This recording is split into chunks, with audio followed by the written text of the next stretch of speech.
What's up, guys? This is Coach Grant with First Down Training, and today we're going to be breaking down Van Jefferson out of the University of Florida. I think personally, guys, coming out of this draft class, he has the second best route running next to Jerry Jeudy, and we're going to talk about what makes him so special today, how he's able to dominate defenses like LSU, Florida State, and just what makes him a special route runner. And guys, if you're a receiver and you want to get better at reading defenses, because all receivers got to be a second quarterback on that field, check out that link in the description. Let's get started. So the first thing we're going to talk about here is he's going to be running a slant versus press. DB's a little bit inside leverage, right? Okay, so now, what's he going to be doing here? He's going to take a diamond release. So what a diamond release is, 3 hard steps to the outside on a 45-degree angle, and the goal is to get this DB to turn his hips, okay? So let's watch this thing full speed, then we'll break it down. So come 1, 2, 3. Gets that DB to turn his hips, accelerates off this break, and catches the slant and works upfield. Now, the main thing about this, guys, is we got to be a vertical threat, because what's going to happen is if my feet are real choppy right here, that's what everybody loves to do on a diamond release, he's just going to shuffle with me. This DB's taught to keep his feet moving right here. Watch the number of this receiver. So I got to make sure I'm a vertical threat and I'm selling like I'm just trying to run right around this DB and beat him over the top. Okay, so again, you see when he comes out here, his first step, where's it at? 45-degree angle to the outside. Where are his eyes? Eyes are to the outside, right? We got this DB. You see how he's opened up? Even if he's opened up a little bit like this, all I need to do is carry it out for 2 more steps, really sell vertical, and then cut it back inside. So again, he's coming out here. 1, 2, 3. Now you see when he's going 1, 2, 3, his steps are in stride. He's not slowing down. He's not picking this chest up. Everything about this says vertical right now. And look what it does to the DB. Gets the DB to turn his hips, and he's in a position where he doesn't have hands. That's another important thing about the diamond release, guys. I can't cut this thing too short and cover myself here and run right into some contact, okay? You guys got to understand range, and we got to understand that the range that I want to play in is at a 45-degree angle to get this DB to turn his hips, okay? So where he's got to make 2 decisions. He can either shuffle with me, open up, or 3 decisions. Shuffle with, open up, or try to get hands on me, and that's exactly what we do. We get him in that position. Sudden stick right here. Now, we got his hips to turn, but I still got to run this full route, and I still got to get some separation, okay? So the main thing is we got to accelerate off. I got to push off the inside arch right here. I got to pump my arms, and I got to run over to the inside of the field, right? And look, we got to have a plan for my hands, because that's how this DB recovers. He's going to try to get hands on us, but because his hips are committed, guys, if I could beat this arm and I'm not afraid of contact, his hips are going to lock, as you can see.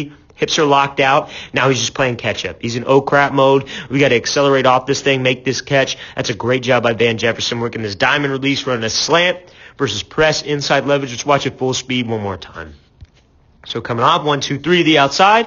Get him to turn those hips. Accelerate out of the break, guys. Cannot stress that enough. We got to accelerate off the break. Okay, so now he's going to be working the same thing, but here's the deal. We got to run a slant, but this corner's a little bit off. More of a disciplined man look, okay? Kind of like this catch technique, right? So we got some space to work. So what do we got to do? We got to close the gap. So there's a couple ways that we could do this.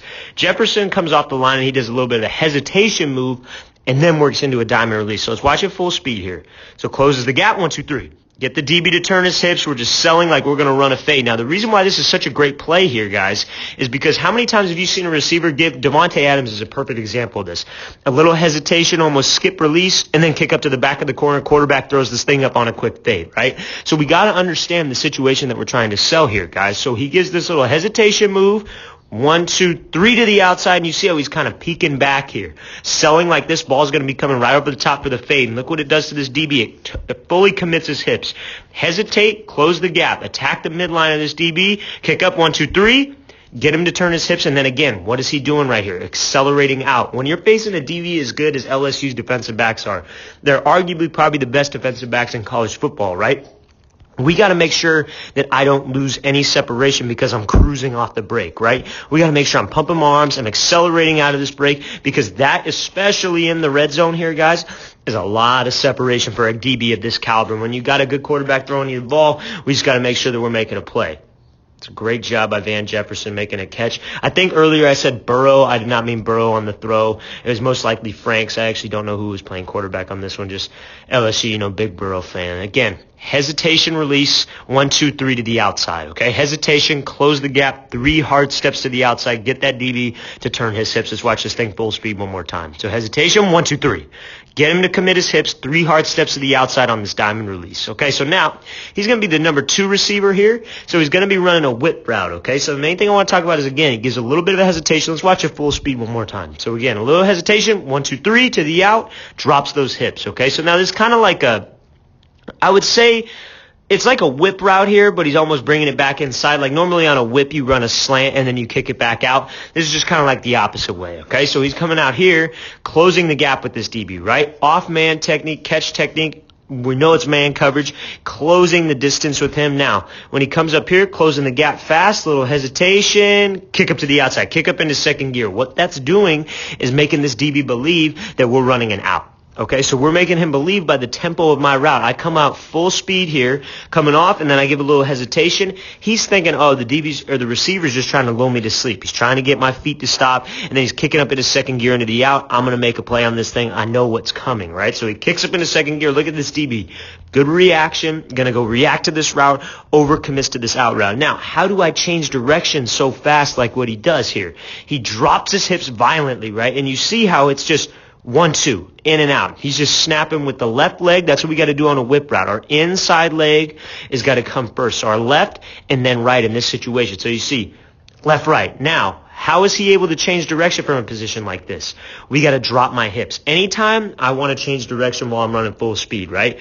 If I'm not running full speed, like if I'm not exploding into this break and I'm soft and my hips are soft, I'm going to drift and I'm going to take all these extra steps right here. But because I'm running full speed off this out, changed up speeds, kicked into second gear, the only way to change direction is by being super violent with my hips and just dropping.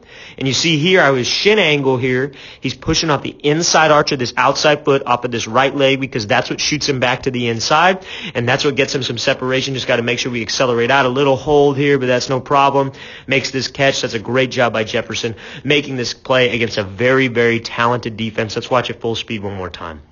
So again, guys, close the gap here, hesitation, lull this guy to sleep, kick up into second gear, drop my hips violently, and shoot it back inside. Let's watch it full speed one more time. So coming off, hesitate, kick up into second gear, drop those hips. Super aggressive, super violent hips. That's exactly what we need. Okay, so now he's going to be running a comeback here. And again, same kind of idea. He's going to be kind of lulling him to sleep. It's just a little bit down, a little bit more downfield, I should say. So he's going to be running a comeback. Now, this is a great example of how to change up tempo on your route, right? You guys have probably heard, if you've been watching my videos for a while or even just the past couple videos, you've heard me say, oh, we want to be going full speed, but you probably heard me say, but there are times where you want to change the speed of the route. Now, this is the time for that, right? This is a little bit longer developing play. I'm trying to lull this DB to sleep, and again, I'm always selling vertical. So let's watch it full speed, then we'll break it down. So he's coming out fast, kick him into second gear, fast again, 1, 2, 3. In and out of this break, 3 steps. That's a great route right here by Jefferson. So again, coming off, DB's eyes are on him, right? So we know we got him in man. He's man coverage. He's working to play me here. So I'm coming off full speed, right? Attacking the outside. Now, why wouldn't I? Let's talk about this. You see how he makes this little hesitation, then kicks up into second gear. Why wouldn't I just run the comeback right now, right? He's inside leverage. I got what I need, so I can just go run the comeback. Why wouldn't I just run this thing? Because I want to get a reaction out of this DB to think that I'm just trying to run right by him, okay? So you see how he's coming out here, and he gives a little skip. Then he goes up into second gear, right? And look when he goes up into second gear. He's accelerating so well. That's what gets a reaction out of this DB. If we just run up to my depth here, yeah, and don't get me wrong, that might work 1 or 2 times, right? But then we got to have multiple ways to run a route. This might be the 3rd or 4th time he's ran a comeback, and he's been able to just run it in and out in 3 steps and go. But let's say this DB's starting to get a feel for his timing, right? Okay, I get a feel for when he's going to make this break. My reaction's getting a little bit faster, right? Let's say it's like 3rd or 4th quarter of a game. Now I come back here, and I give him a little skip, kick up into second gear, really pushing vertical now. Got a great pad level forward. There's no slowing down. Then I snap it down. Now on a comeback, guys, I want to snap down with my inside leg here, okay? So my left leg, because all I want to do, I want to be able to snap, pivot with my right, drive with my left, and that's what shoots me out of this break. And you see how much this guy is biting on the fade, how much he got this DB to bite on the fade because of that speed change, okay? Changing up the tempo of your route. And I'm not saying I want to go fast, change up the speed, and then jog. It's a quick decelerate, then accelerate. That's what I want. So now let's talk about this break. So snapping down, right? Look what he does.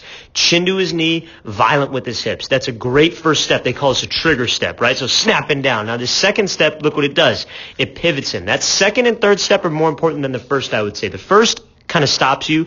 The second and third are what shoot you out of this route. The first step has nothing to do with shooting you out of this route other than getting you in an explosive pad level position, which makes us more explosive than this DB right here, okay? So again, he's coming here, snap, pivots off the second, drives off the third. That third step is what drives you back down on this 45-degree angle. I just got to make sure I drive off the third here. I'm staying in a good pad level position, and then I run my arms. What a lot of people do is they'll snap down here on this first step, and then they'll pop their butt up, right? You want to pretend like you guys have probably all seen this. You got that little like pole thing right there. I don't even know what to call it, but that little almost like doorway where you drop underneath it.